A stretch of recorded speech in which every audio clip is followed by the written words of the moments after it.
Hola amigos, bienvenidos a Ryusei Comics. Aquí les traigo el especial X-Men Hellfire Vigil, la vigilia Hellfire del 2025 que reemplaza la Hellfire Gala, con guión y arte de los principales guionistas y artistas de From the Ashes. Espero que les guste. La historia comienza con Kamala sacando algo de un sobre, algo que tiene la forma de una X, mientras se dirige a un lugar en específico y piensa: para cuando llegue al paraíso, este ya estaba ardiendo. Habla con cualquier mutante y lo verás en sus ojos, oirás las grietas en su voz. Krakoa, algo que está entre una palabra sagrada y un llamado de luto, donde aquellos que nacieron diferentes podían vivir sin miedo, donde los mutantes podían crecer libres, construir una cultura, mantenerse con orgullo, donde la muerte no significaba el final. A veces sueño con ello, aunque solo haya sentido su hierba bajo mis pies por 1 o 2 horas. Todos lo hacemos, solos, en nuestros rincones del mundo. Este duro mundo humano. Cuando Kamala está por llegar, vemos a otra mutante descendiendo de un taxi, y es recibida por Lolo, quien le entrega una vela. Y mientras entra al lugar, piensa: pero esta noche, aunque el pasado está marcado con fuego infernal, soñamos juntos. Ahí vemos a Kamala llegando a Central Park, en Nueva York, donde se encuentra con cientos de otros mutantes y amigos de los mutantes, en una fantástica composición artística, regalo de Jackson Lansing y Colin Kelly de la serie NYX Onyx, y con arte de Javier Garrón, quienes estuvieron a cargo de estas primeras 5 páginas. Mutantes y amigos, todos con velas en mano, están compartiendo un mismo momento. Y como no podía ser de otra, me di la tarea de identificar a todos los que pude. Al final del video dejaré la página completa por si quieres jugar a ¿Dónde está Wally?, tú mismo. Si no te interesa saber quiénes aparecen aquí y quieres ir directo a la historia, avanza a la siguiente página. Empezando por la izquierda, encontré a Rockslide, a Sumo, a Feral, a Thorn, a Dub, a Manifold, a Akihiro o Helverin, a Cable, a Shinobi Show, a Deadpool, a Exodus, a iBoy, a Sync, a Chamber, a las Stepford Cuckoos, a Firestar, a Emma Frost, a Jamie Braddock, a Captain America, a Miles Morales, a Luke Cage, a Jessica Jones, a Brian Braddock, a Bishop, a Prodigy, a Sebastian Shaw, a Aurora y a Northstar, a Sopunar y a Caliban. Hay muchos más, así que si encuentras a alguno más, dímelo en los comentarios. Prodigy le pasa la voz a Kamala y le dice que no puede expresar lo feliz que le hace verla allí, dándole la bienvenida al Hellfire Vigil. Kamala le comenta a Prodigy que todo eso es hermoso, y él, mientras la abraza, le responde que no tiene que sentirse nerviosa, pues esta también es su comunidad. Kamala menciona cómo se fue, pero Prodigy le aclara que no se fue, sino que tomó su propio camino, y eso está bien. Como comentario, están hablando de lo que pasó al final de la serie NYX. Mientras vemos a Emma brindando con su hermano Christian, David le dice que Sophie les dijo que ella le reveló a sus padres que era una mutante. Kamala se lo confirma y añade que, aunque no entienden del todo, están intentando apoyarla. Anol se les acerca y hace un comentario acerca de los pines que recibieron. Le explica que David usó el conocimiento de Forge para fabricarlos y que Synch los teletransportó a todos los que tuvieran un gen mutante.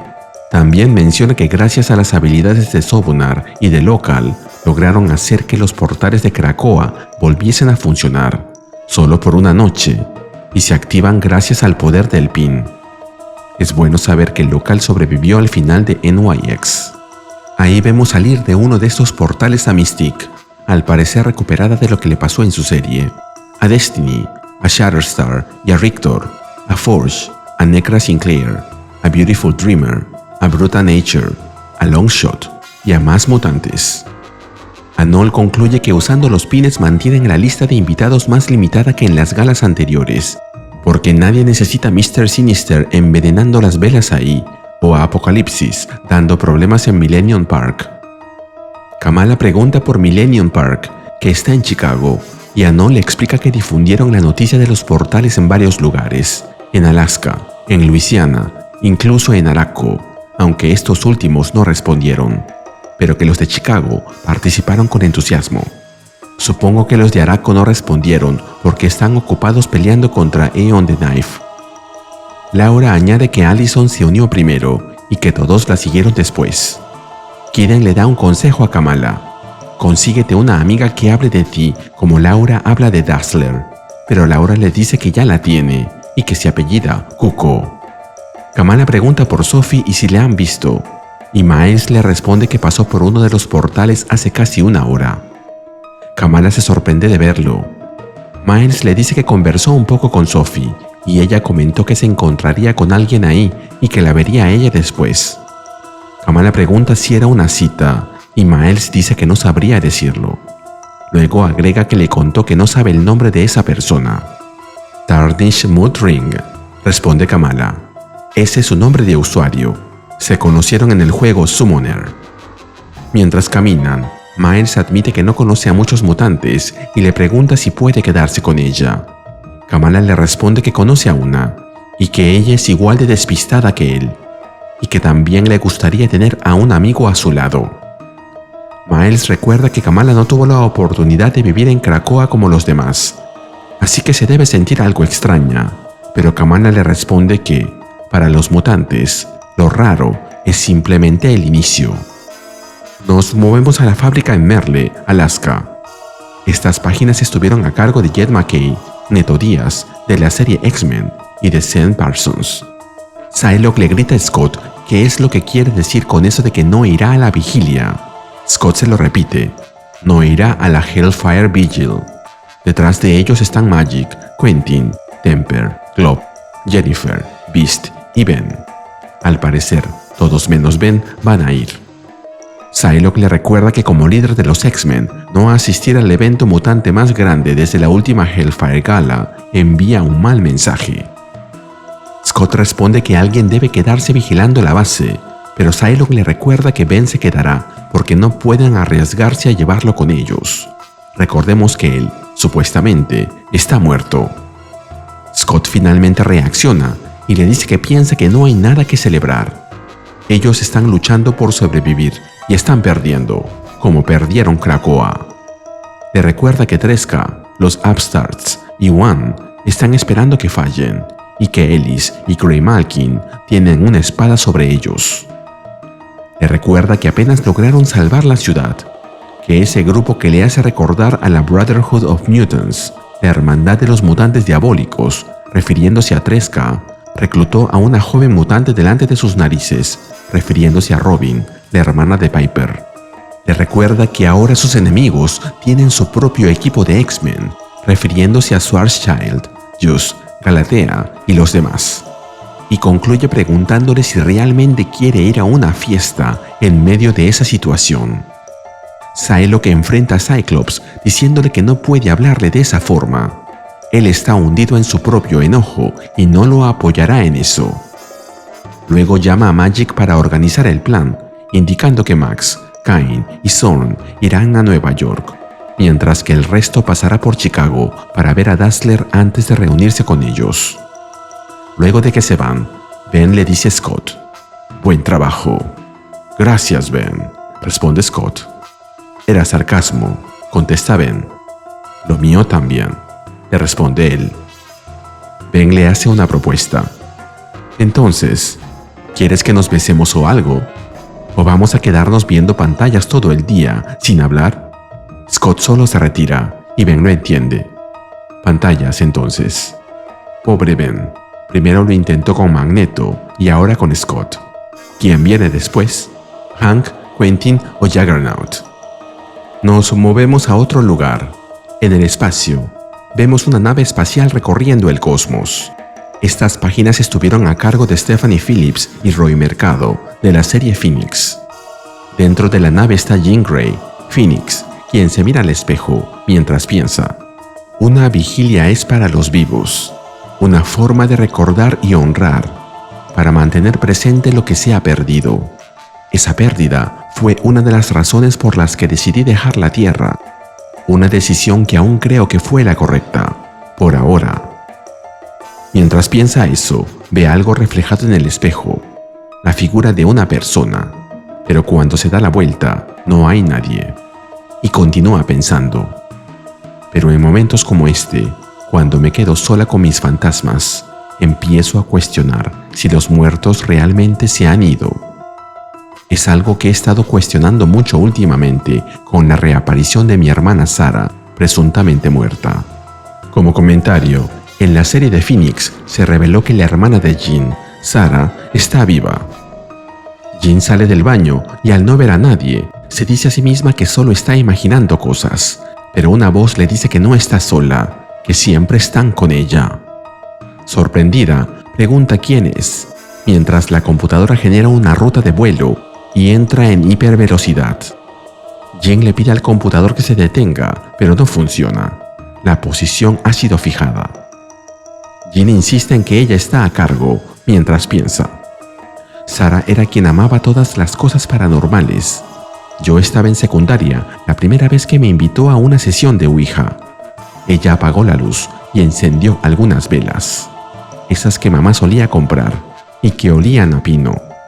Luego cerraba los ojos, pidiendo hablar con cualquier espíritu presente en la habitación. Y sentí lo mucho que ella necesitaba creer. Mientras la nave se dirige a su destino, Jean escucha otra vez las voces que dicen: hay esperanza. Podemos construir un hogar, un nuevo hogar, aquí. Un lugar donde no seamos usados o castigados por ser quienes somos. Al ver unos fragmentos de roca muy particulares flotando alrededor, decide salir de la nave y se acerca a uno de ellos, mientras que la voz continúa. La Tierra puede habernos rechazado, pero las estrellas nos ofrecerán consuelo. Jean toca una de las rocas con una mano mientras sigue recordando. Incluso de adolescente, Sarah necesitaba saber que había algo más allá para nosotras, que incluso después de que toda la gente que conocemos y amamos se haya ido, nunca estaremos realmente solas. Ahí vemos a Jean flotando en el espacio, vestida como Phoenix y con el ave inmortal detrás de ella, pero rodeada de esos cristales que le dicen: sabíamos que nos encontrarías. Jean, sorprendida, piensa: hoy, de todos los días, sin poder estar con mi familia, sin poder ver a Scott, sin saberlo, le pedí consuelo al universo. Y el universo me trajo aquí. Seres incorpóreos, como espíritus, se aparecen delante y alrededor de Jean. Uno de ellos se dirige a ella y le dice: cientos de años atrás, dejamos la Tierra para encontrar un lugar donde pudiéramos existir en paz. Años luz, lejos de aquellos que buscaban perseguir a los mutantes. Puede que nuestra gente no haya sobrevivido al viaje, pero sabíamos que nuestro legado sí lo haría. Preservamos nuestros recuerdos en estos cristales, un monumento viviente a todo lo que creíamos. Esperanza, perseverancia, una señal para cualquier otro mutante que se sienta perdido entre las estrellas. El espíritu, o recuerdo, le extiende la mano a Jean, y luego los vemos caminando agarrados de la mano por el espacio, mientras que Jean concluye: y, curiosamente, podría jurar que huelo un tenue aroma a pino. No me preguntes a dónde se está llevando el espíritu a Jean, pero una mujer sola, aburrida, desconsolada, y un hombre apareciendo de la nada y llevándosela, no me trae buena vibra. ¿Y Scott? Con Ben Liu. Nos movemos a Chicago, donde se celebra el concierto de Dazzler como parte de la Hellfire Vigil.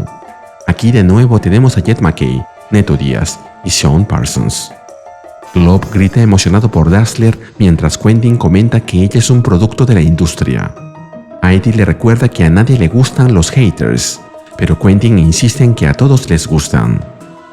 Heidi responde que no tiene tiempo y se va, ya que tiene una cita.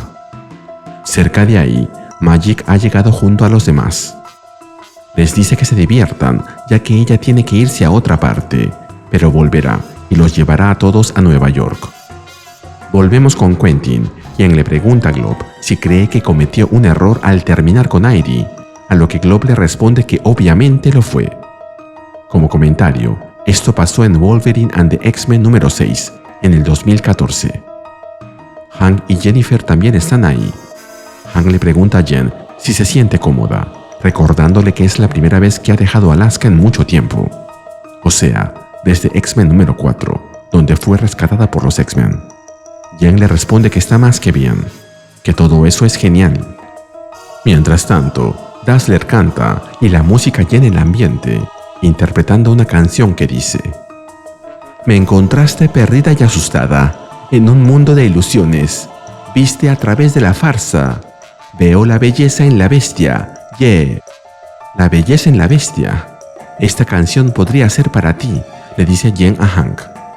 Hank le da las gracias y Glob intenta agregar algo, pero Psylocke lo interrumpe y le dice que va a malograrles el plan. Como comentario, Hank y Dazzler tuvieron un corto romance allá por los años 80. Hank le dice a Jen que admira la fuerza que ha mostrado, comentando que para la mayoría su gen mutante se activó de jóvenes, lo que les permitió adaptarse, pero para Jen sucedió siendo adulta. Jen responde que él sabe cómo se siente, ya que su mutación secundaria se activó cuando era adulto, así que es un consuelo tener a alguien con quien hablar que haya pasado exactamente por lo mismo. Luego toma su mano y le dice que es alguien especial, a lo que Hank le responde que ella también lo es. Quentin, probablemente envidioso, interrumpe y grita que deben ir a Nueva York. Glob le recuerda que otra de sus ex vive en Nueva York y le pregunta si van a visitar a otro de sus fracasos sentimentales. Mientras Hank y Jen intercambian miradas coquetas, Quentin solo le pide que se calle. Supongo que se refiere a Phoebe Kuko. Nos movemos a Irkutsk Oblast, en Siberia. Esto parece ser el epílogo de X-Force, ya que estuvo a cargo de Geoffrey Thorne y Mark Cousteau de esa serie. Piotr Rasputin, Colossus, a quien recientemente vimos como Tank en X-Force, camina por los campos con John Reid mientras observan el paisaje. John le pregunta si ese era su hogar y Piotr le explica que ya nadie vive allí, que solo quedan fantasmas, recordando que el antiguo régimen construyó el colectivo antes de la caída del muro y que su familia trabajó esa tierra por 3 generaciones. Incluso después de la caída, 17 familias se quedaron allí, junto con la escuela y la iglesia. Sus padres, su hermana y su hermano. Incluso una chica llamada Lilia, de la que creyó estar enamorado cuando tenía 14 años. Recuerda cómo Mikhail se fue a volar cohetes para Roscosmos y cómo él pensó en ser artista porque decían que tenía talento. Aunque sus poderes se desarrollaron, su vida no cambió hasta que Xavier le pidió ayuda para luchar por los mutantes, algo a lo que no pudo negarse. Desde entonces, su vida ha sido guerra, batallas y muerte, haciendo cosas que nunca imaginó. Todo fue porque era mutante y porque Xavier dijo que debían hacerlo. John le responde: Entiendo. 2 ideas fijas no pueden existir juntas en el mundo moral, así como 2 cuerpos no pueden ocupar el mismo lugar en el mundo físico. Piotr le pregunta si es otro verso de la Biblia, pero John le responde que es de un libro de un autor ruso de nombre Pushkin, llamado Queen of Spades, la reina de espadas. Agrega que cree que Piotr ha vivido luchando contra su propia naturaleza, peleando en batallas de otros, algo que él también comprende. La gente intentó atraparlo en las luchas mutantes. Mutantes contra mutantes. Mutantes contra humanos. Utopia, Genosha, Krakoa. Nunca se lo creyó. Y ahora tampoco lo hace. Antes de saber que era un mutante, era un hombre negro.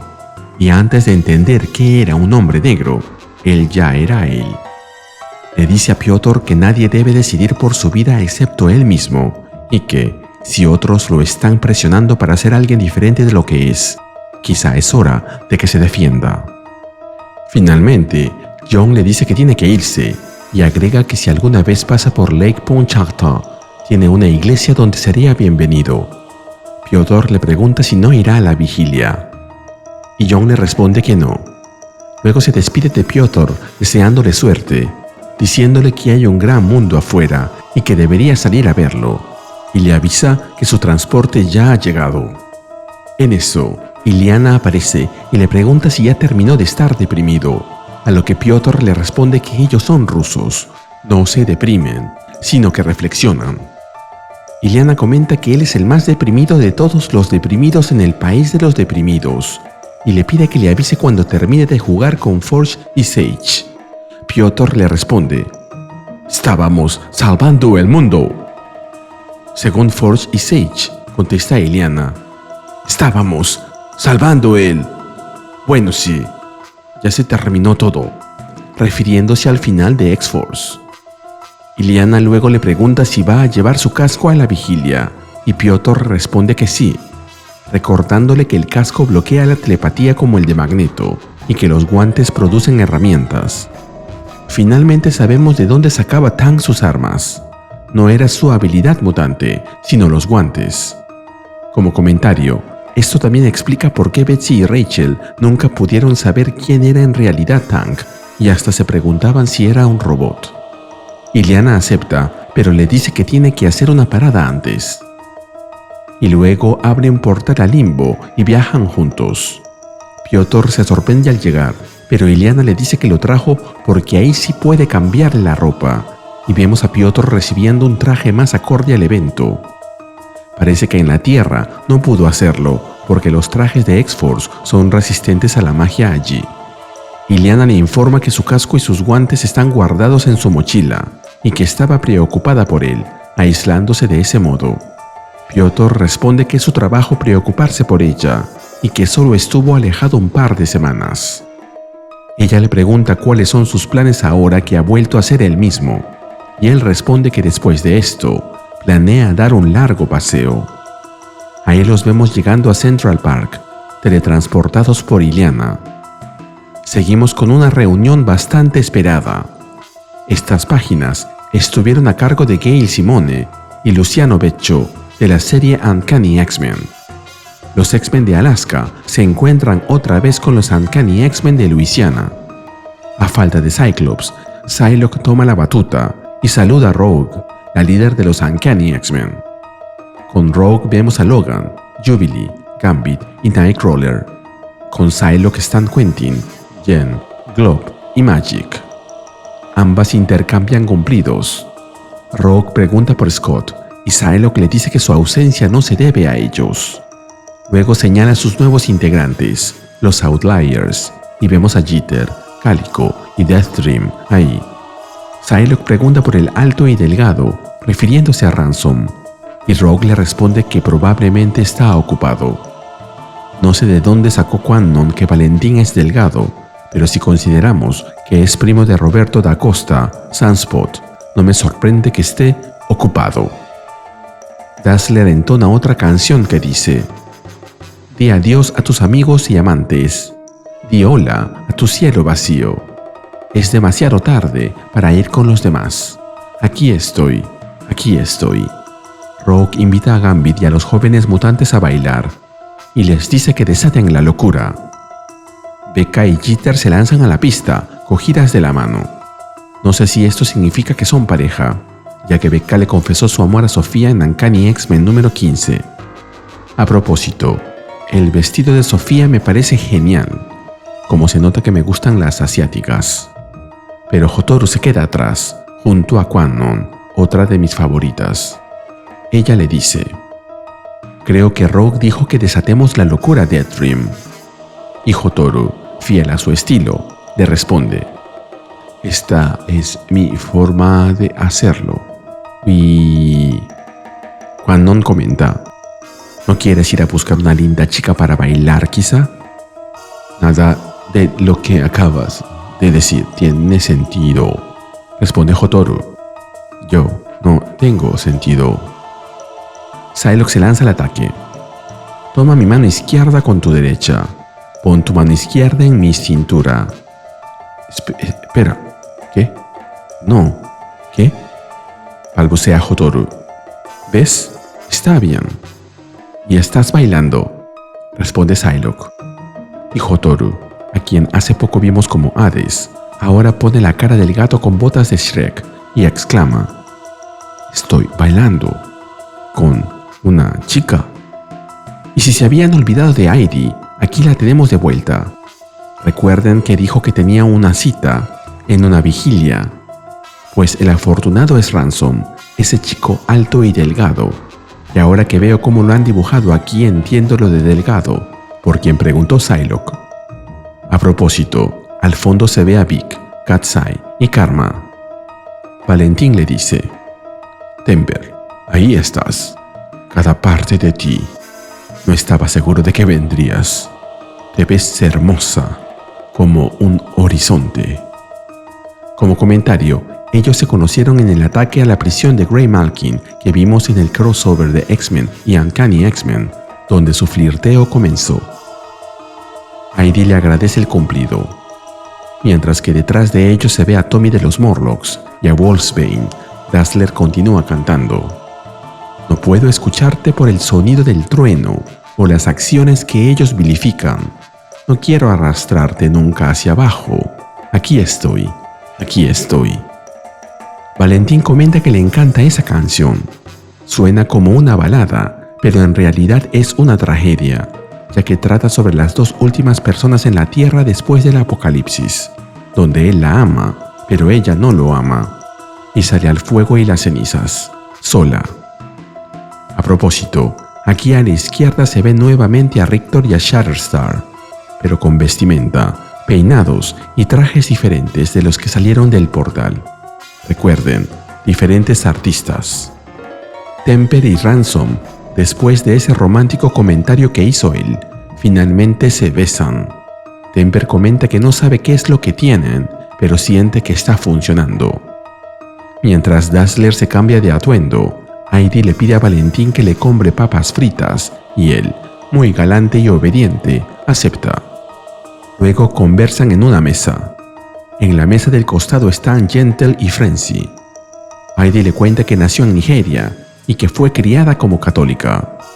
Valentín le cuenta que él es de Argentina y que también es católico. Ransom se queda mirando sus ojos y Temper le dice que deje de hacerlo, explicándole que se llama heterocromía. Pero él, como buen latino, lo arregla diciendo que podría mirarla para siempre, mientras le coge la mano. Heidi le dice nuevamente que lo que tienen está funcionando, pero que tiene mucho que contarle sobre quién es, a lo que Ransom responde que él también, y que quiere escucharla. 90 minutos después, Anna-Mari le pregunta cuándo se van a ir a Nueva York, y ella le dice que Magik les dará un aventón y los invita a ir con ellos. Con Polaris, Rachel y Betsy en el fondo, Ransom y Temper caminan de la mano, mientras hablan sobre verse de nuevo, aunque Temper le recuerda que vive en Alaska, y él le propone que podría cambiar de lugar, mientras la besa otra vez. Al verlos, Logan comenta: «Oh, ese es un señor beso». «Son Romeo y Julieta, Logan», responde Rogue. «Quizá esta vez sea un final feliz». ¿No sería eso algo? Por una vez, aunque sea por un momento, un final feliz. Mientras tanto, en el área de venta de mercancía, los Exceptional X-Men están en lo suyo. Estas páginas estuvieron a cargo de Eve L. Ewing, de Exceptional X-Men, y Federica Mancin. Maggot hace su primera aparición. No pregunten qué hace Temper con Magik aquí. Debe ser Morph, o Copycat, o Megan, o Destiny, o Mystique, o Cameo si lo han revivido, o algún otro cambiaformas. Pero lo más probable es que los artistas dibujaron sus páginas de manera independiente. Errores de continuidad en un mismo número. Genial. Una Tao que comió demasiadas papas comenta que las camisetas oficiales son caras y que las de allí son igual de buenas. Trista comenta que ella vino para ver el acto de apertura, Kitsune, la discípula de Dazzler. Y Alex les pregunta si no quieren comprar la camiseta que dice Dazzler. Bronze pregunta si tienen camisetas de Kitsune, y el vendedor le dice que solo tienen de Dazzler. Axo está inquieto por la multitud, y teme no poder ver nada, pero Millie le dice que eso no es un problema, y luego se vuelve intangible junto a los demás, para llevarlos cerca del escenario, pasando cerca y a través de Illyana, Temper y Callisto, quien aparece por primera vez. Una vez allí, los tres se emocionan. Y no por el concierto, sino porque esa sensación de pertenencia que no habían experimentado antes, viendo a cada persona allí como alguien similar a ellos. Entre ellos se ven rostros que ya vimos como Quentin y Beast, y otros que recién aparecen como Angel y Storm. No sé por qué Warren tiene las alas desplegadas. ¿Será para que lo reconozcamos? En fin, Alex comenta: todos aquí, cada persona, todos son como nosotros. Trista añade: sí, creo que nunca me he sentido así, como un grupo de mutantes. Gritan los tres al unísono mientras se abrazan. Recordemos que Tao, Trista y Alex se conocieron en Exceptional X-Men y recién están aprendiendo a dominar sus poderes. En eso, un zumbido en el bolsillo de Alex interrumpe el momento. Tao y Trista se molestan con él, pero él explica que tiene que atender un asunto en otro lugar. Tao y Trista le preguntan si no será otro clon, pero Alex les recuerda que su clon se derritió. Trista le responde que solo estaba bromeando y le dice que vaya a hacer lo que tiene que hacer. Y Alex lo hace. Empieza a correr entre los asistentes hasta que llega al lugar del encuentro. En eso, alguien le pasa la voz: Tarnish Mudring. Ahora lo entiendo. Delante de él aparece Sophie Kuko. Al verla, Alex responde: ya, Sophie, supongo. No necesita mucha explicación, contesta ella. Y luego se abrazan, diciéndose el uno al otro que están felices de conocerse. Pero no es un abrazo romántico, es un abrazo de amigos. Para quienes siguieron NYX, y como ya se mencionó en una página anterior, Sophie conoció a Tarnish Mudring, que significa anillo de estado de ánimo empañado, en el juego Summoner. Para quienes no lo sepan, Alex o Axo puede percibir las emociones de los demás.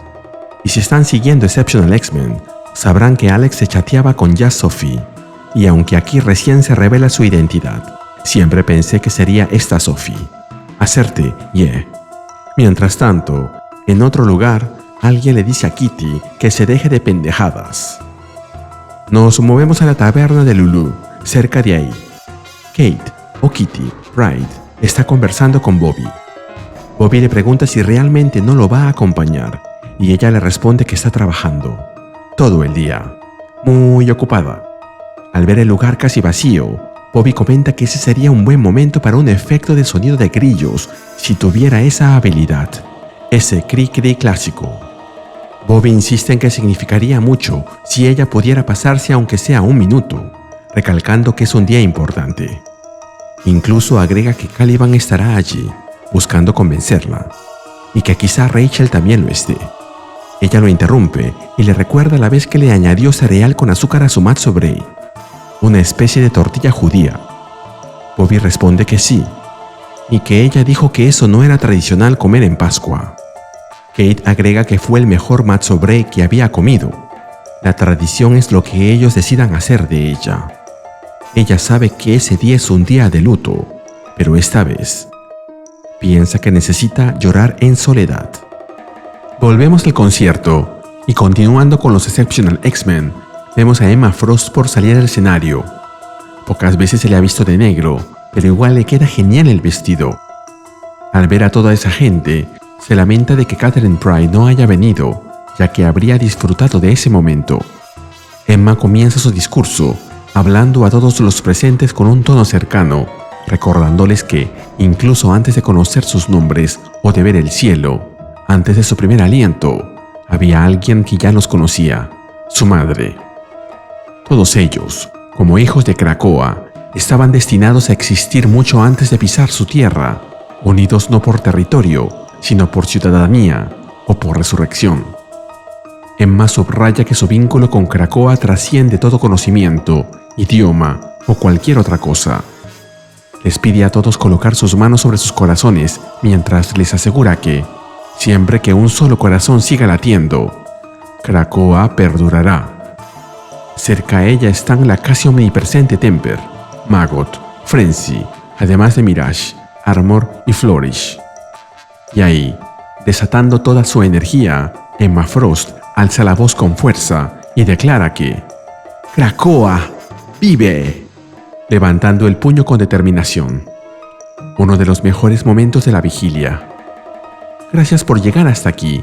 Si aprecias mi trabajo y deseas más contenido similar, regálame un like, suscríbete y activa la campanita. Gracias. En esta ocasión mandaré saludos a Martín Vasco 5459. Gracias por formar parte de la familia de Ariuse Comics. Seguimos con un par de páginas dedicadas a los Astonishing X-Men de Infinity Comics, de Alex Pagnadel y de Clan Shelby, de la serie Mystique. Huss comenta con admiración la habilidad de Emma para cautivar a todos. Skin argumenta que Emma es una telépata de clase mundial, que podría eructar el abecedario ahí arriba y hacerte sentir que acabas de escuchar el discurso de Gettysburg. Huss le responde que no, que lo que acaban de presenciar fue algo auténtico. Skin le pregunta a Banshee qué piensa, pero él está distraído, así que casi ni responde. Luego le pregunta si no está escuchando lo mismo que él. La expresión de Sean cambia al escuchar la letra de una canción irlandesa que resuena en su mente. Alarmado, suelta la vela que tenía en la mano, gritando que ella está allí, corriendo y abriéndose paso entre la multitud, con el eco de la canción resonando en su mente. Cuando llega y ve quién estaba cantando, comenta que ella aún tiene una hermosa voz, incluso en frecuencias imposibles de percibir para otros. Ella le responde que aquel concierto era privado solo para él y los perros. Luego se voltea, revelando que es Sirin, la hija de Banshee. Ella le revela que le enviaron ahí para probarla y que todo estaba yendo bien hasta que lo vio. No esperaba verlo en un evento como este, no después de todo lo que ocurrió con Moira. Como comentario, esto se cuenta en Astonishing X-Men número 27. Tengo que leerlo porque no he estado siguiendo esa serie. Y al parecer esto también explica por qué Banshee no está vestido apropiadamente. Sean le confiesa que Scott les contó lo que le hicieron en la mansión, pero que no es muy tarde para volver a casa, que la necesita, y que Tom, refiriéndose a Black Tom Cassidy, se está cayendo a pedazos sin ella, suplicándole que regrese. Pero ella, con una mirada cargada de lágrimas, le dice que no puede. Se siente indigna, destinada a la oscuridad, y no puede ser salvada. Como comentario, Sirin fue encarcelada por Corina Ellis y convertida a la fuerza en uno de sus soldados, junto a Blob y Wild Child, los llamados Trasties, y esto que dijo aquí es como su himno. Sean le pide que le diga quién le llenó la cabeza de esas ideas, mientras intenta retenerla un instante más. Pero ella le pide que la deje ir, diciéndole que ha sido una velada mágica, y que no quiere tener que empezar a hacer daño a los presentes para que la suelte. Volvemos al concierto. Dazzler acaba de terminar la canción más emblemática de su miniserie, Out and Proud. Sal del closet y siéntete orgulloso. Y les dice a todos que no tengan vergüenza de lo que son. Estas páginas estuvieron a cargo de Jason Liu, de la miniserie Dazzler, y Sarah Pichelli. Domino interrumpe, informando que la doctora Ellis ha enviado a sus perros centinela para arrestarla y que utilizará su suerte para ganarles un poco de tiempo para una última canción. Ahí vemos a Domino luchando contra los perros centinelas, los Bloodhounds, mientras agrega que después de eso, hará que Layla Cheney los teletransporte a todos lejos de ahí. Allison se lo dice a Layla y ella no comprende cómo se atreverían a intentarlo con todos ellos ahí. Pero Allison le responde que no quiere repetir lo ocurrido en el Garden Show, lo que se vio en Dazzler número 4. Así que la vemos luego dirigiéndose al público, anunciando la siguiente canción, Last Krakoan Dream, el último sueño krakoano. Volvemos con Domino, quien ha vencido a la mayoría de los Bloodhounds, excepto a uno, quien se aleja de ella. Domino lo sigue y ve a varios soldados de One, la Office of National Security, Oficina de Seguridad Nacional, subiendo por el elevador. Se comunica con Strong Guy y Multiple Man, dándoles instrucciones.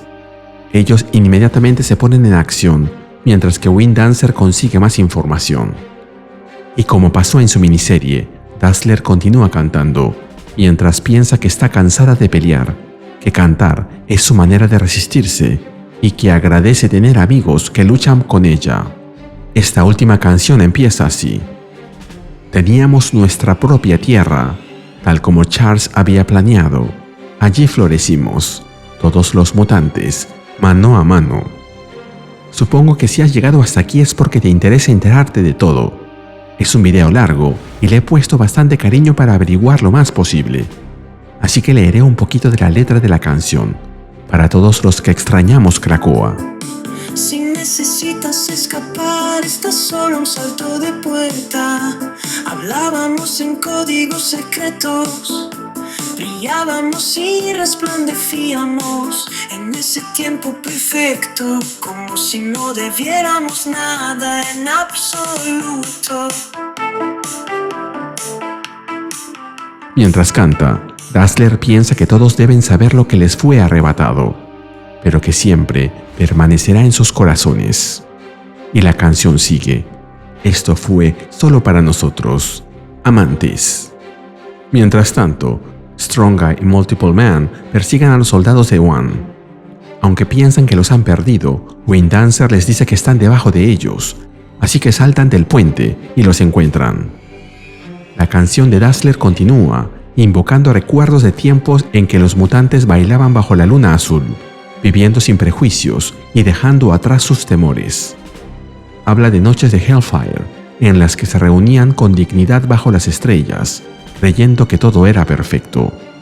Ellos hicieron historia, el último sueño krakoano. Mientras tanto, Strong Guy y Multiple Man caen abatidos con dardos tranquilizadores y Domino empieza a perseguir de nuevo al Bloodhound.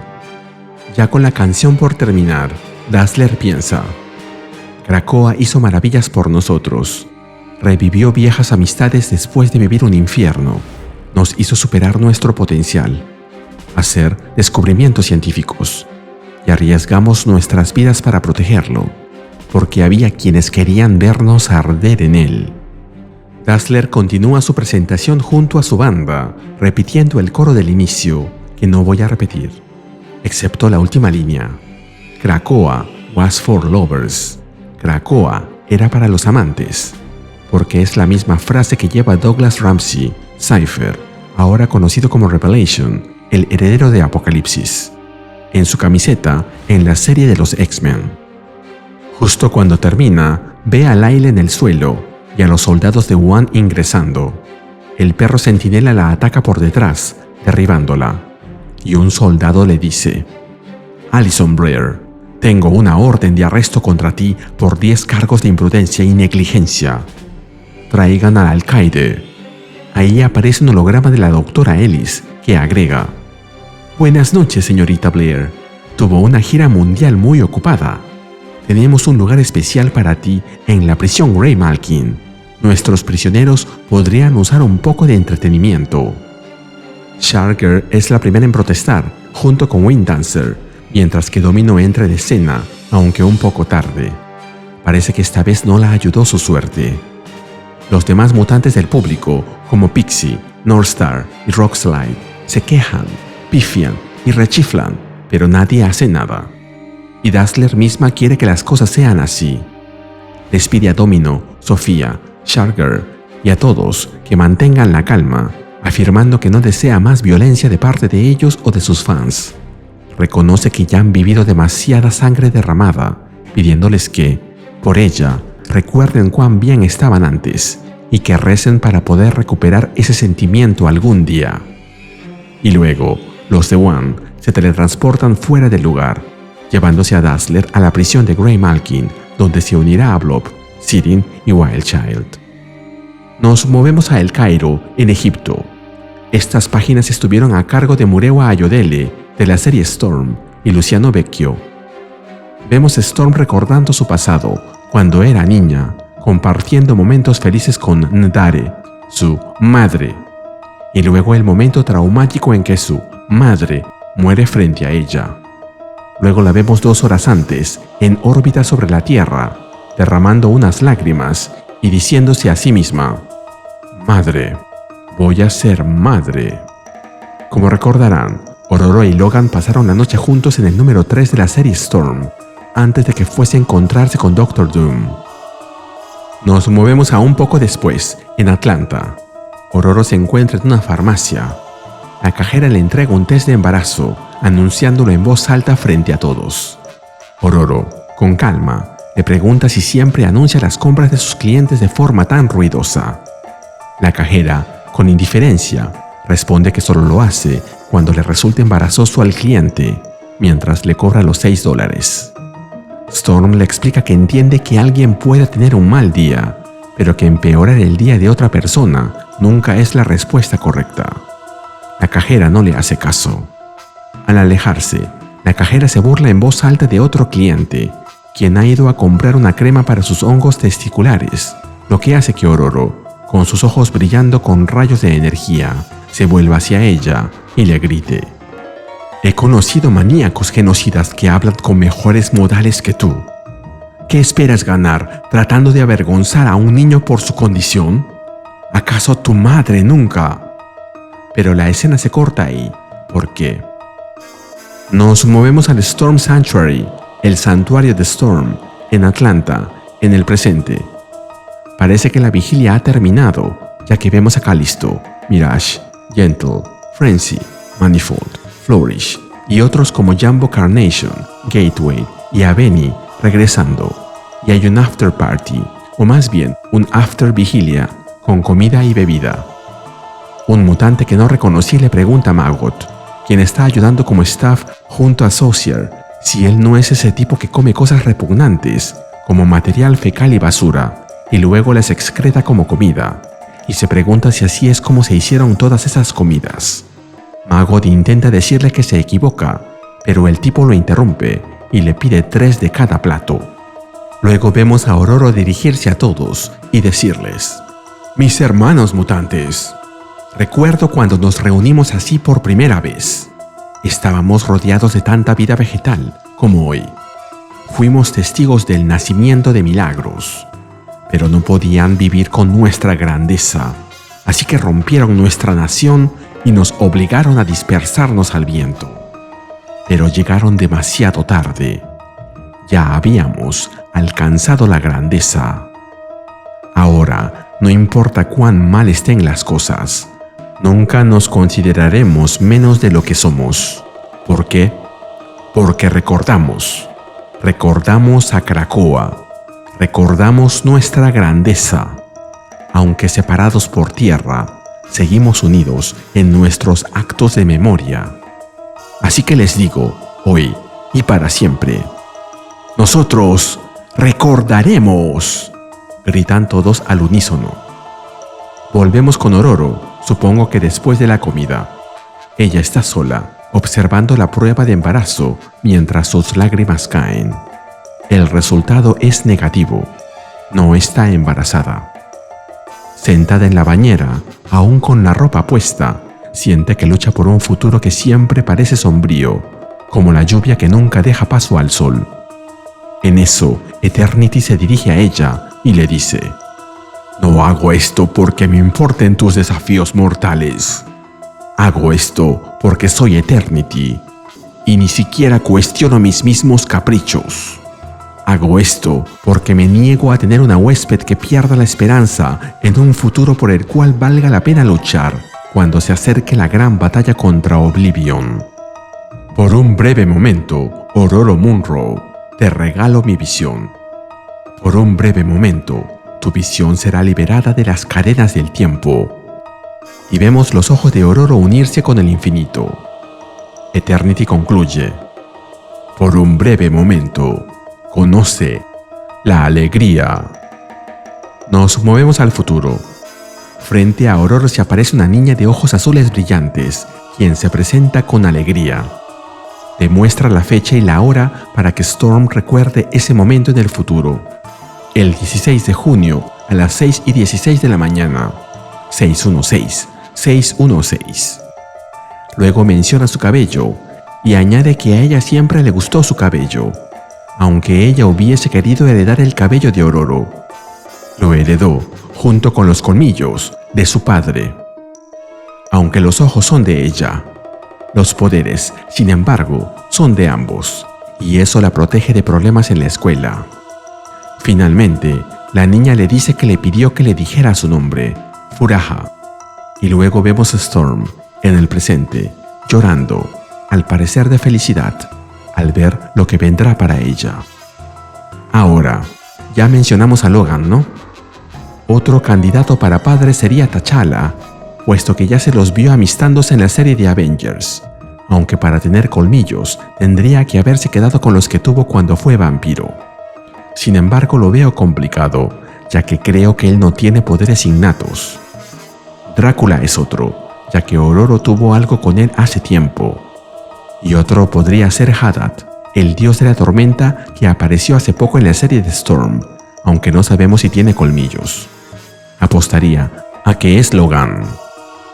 Finalmente, volvemos a la fábrica en Alaska con Jed McKay, Neto Díaz y Sean Parsons. Ben se le acerca a Scott, quien lo manda a volar, diciéndole que aún no se siente con ganas de tener algo con él, pero que igual se lo agradece. Pero eso no es a lo que Ben se refería. Scott se da la vuelta y lo entiende. Es Jean quien ha venido a verlo después de su paseo con el mutante fantasma. ¿No les parece raro que ellos, teniendo ese vínculo psíquico permanente y que se mantiene no importa en qué parte del cosmos Jean esté, Scott no haya sentido que estaba allí? No, mentira, Jean es legal. Jean saluda a Scott y él se levanta inmediatamente de su silla para arrojarse sobre ella. De inmediato se abrazan y se besan con intensidad, rodeados por las llamas que emanan del cuerpo de Jean.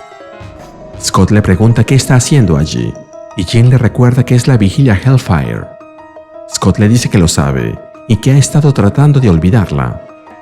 Jean le pide que le diga que no es cierto, llamándolo Ebenezer Slim, y ambos se miran con nostalgia. Como comentario, Jean no es de hacer bromas, pero aquí lo llama Ebenezer Slim, haciendo referencia a Ebenezer Scrooge, el viejo avaro y gruñón de un cuento de Navidad de Charles Dickens. Scott le responde: Es grotesco. Seguimos perdiéndonos, perdiendo Krakoa, y se siente como si esto fuera solo una manera de decirnos que estamos bien con eso, y no estoy bien con eso. Jean le responde: Scott, esto no se trata de lo que hemos perdido, se trata de lo que aún tenemos, y de aferrarnos a eso. Y lo que tenemos es el uno al otro. Tenemos lo que has construido aquí, un hogar para aquellos de nosotros que no pueden vivir en el mundo. Tenemos familias reunidas no por sangre compartida, sino por ideales compartidos. Y vemos a los adultos de los Uncanny X-Men riendo después de la vigilia. Tenemos a nuestros jóvenes encontrando un futuro juntos. Y vemos a Kamala, Quentin, Glob y Anol riendo también. A nuestros heridos encontrando consuelo entre ellos. Y vemos a Hank y a Jennifer yéndose solos para, seguramente, hablar sobre planes y estrategias. A los que estaban distanciados, reunidos después de estar perdidos por tanto tiempo. Y vemos a Illyana caminando abrazada de su hermano Piotr. Y a nuestros líderes, ofreciéndonos a todos nuevos sueños, nacidos de las cenizas de los antiguos. Y vemos a Emma Frost sonriendo, al parecer satisfecha por el resultado de la vigilia. Finalmente, le pregunta: ¿Lo entendiste? ¿Lo entiendes?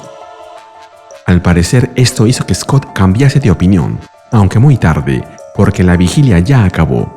Será para el próximo año. Pero igual, esboza una sonrisa y le responde: Sí, lo entiendo. Pero las cosas no terminan así. ¿Cuándo se ha visto un final feliz? Un mensaje críptico aparece en las pantallas de todos, así al estilo de Doctor Doom en su evento, y alguien les habla a todos, diciéndoles: Hijos de Krakoa, canten, porque deberían cantar. Bailen, porque deberían bailar. Pero hagan bien en mantener la vigilia, porque nunca deberían olvidar lo que les fue arrebatado. Porque nosotros no lo hemos hecho. Krakoa fue un gran experimento, uno que mostró al mundo que nosotros, los hijos de Krakoa, no los necesitamos a ustedes. Así como no necesitamos a los X-Men impostores. Miren cómo estos traidores usaron un centinela, un motor de genocidio construido por humanos, contra uno de los nuestros. contra un verdadero X-Men, uno de nuestros propios defensores de nuestra especie. Ahí se ven imágenes de lo que pasó recientemente en la serie de X-Men, cuando Magneto tomó el control del centinela que tenían en el patio trasero para enfrentarse a la hermana de Piper, Robin, controlando el cuerpo de una ballena acanti muerta. Lamentablemente esto le malogra el plan a Beast, ya que lo vemos ahí observando la transmisión junto a Jennifer y los demás. El mensaje continúa. En el año 1000, los humanos dominaban este mundo. En el año 2000, comenzaron a darse cuenta de que no siempre sería así y reaccionaron con miedo. Para el año 3000, no habrá humanos. Para el año 3000, no habrá tierra. Solo un nombre olvidado. Una nueva Krakoa en su lugar, con sus hijos legítimos dominándola. Esa es nuestra promesa para ustedes. La promesa de 3K. Somos los verdaderos herederos de Krakoa, así como ustedes son los verdaderos herederos de este mundo. Recuerden lo que han perdido este día, porque llegará el momento de recuperarlo. Y mientras vemos los rostros de sorpresa de Psylocke, Temper, Quentin, Glob y Magneto, que parece que al final llegó a ir, 3K culmina la transmisión diciendo: Feliz Hellfire Vigil. 3K fuera. El que ha hablado es el Chairman, de quien aún no conocemos su identidad, quien está acompañado de los demás miembros del directorio de 3K, Cassandra Nova, Wire y Astra, quien tiene a su lado a Joseph, el clon de Magneto. Al menos ahora sabemos qué significa 3K, ya que, según ellos, en el año 3000 la Tierra ya no existirá. Y así termina la Hellfire Vigil. Aparte de la amenaza de 3K, espero que continúen con algunas subtramas, como por ejemplo que Colossus, Rachel, Betsy, Angel y otros se unan a otros equipos, que Temper se vaya con Ransom a Luisiana, que rescaten a Dazzler, Sirin y los demás. Ojalá esto ayude a integrar más a las series que quedan con vida. Me pregunto por qué no se le dio ni una página a X-Factor. Solo salieron Angel, Polaris, Frenzy y algunos más por ahí, pero solo como cameo. Pero a pesar de algunas inconsistencias comprensibles, me pareció un buen número, aunque no al nivel de las Hellfire Galas. Al menos es un comienzo, y sirve para tener más integrados a los mutantes, ya que aún tenemos a los X-Men de Alaska, los de Chicago, los de Luisiana, los de Atlanta y los que se quedaron en Nueva York, y allí por el espacio. Se les extraña verlos a todos juntos, pero hemos visto reaparecer a muchos que o se creía que estaban muertos o estaban olvidados. Ojalá que esta vigilia sirva para que haga mejor las cosas de aquí en adelante con las series que quedan, y un enemigo en común que amenace a todos por igual. Y así terminamos con el video. ¿Qué te pareció? Dímelo en los comentarios y mandaré saludos en el siguiente video de Ryusei Comics. Nos vemos allí.